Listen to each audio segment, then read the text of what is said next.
भक्ति कहानी। मेरी माँ। एक छोटे से गांव में आरव नाम का एक लड़का रहता था। उसका परिवार ज्यादा संपन्न नहीं था, लेकिन उसका दिल बहुत बड़ा था। उसके पिता खेतों में काम करते थे और उसकी माँ मंदिर में रोज सुबह दिया जलाने जाती थी। आरव को अपनी माँ से बहुत गहरा लगाव था। रोज सुबह जब माँ मंदिर जाती तो आरव भी उनके साथ चलता। उस समय उसकी माँ हमेशा एक ही बात कहती, बेटा, भगवान से कभी ज्यादा कुछ मत मांगना, बस इतना कहना, हे प्रभु, मेरी माँ पर हमेशा अपनी कृपा बनाए रखना। आरव इस बात को बड़े ध्यान से सुनता और बार बार दोहराता।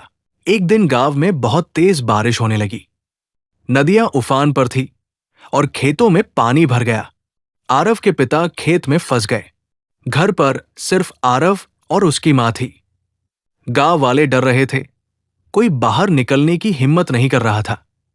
लेकिन आरव की माँ अपने पति को बचाने के लिए बिना डरे बारिश में निकल पड़ी। आरव रोते हुए बोला, माँ, बाहर जाना खतरनाक है। माँ ने उसका सिर सहलाया और कहा, बेटा, भगवान हर उस इंसान की मदद करता है जो प्रेम और सच्चाई से चलता है। तुम बस मेरे लिए प्रार्थना करना। माँ घुटनों तक पानी में चलती हुई खेत की तरफ गई।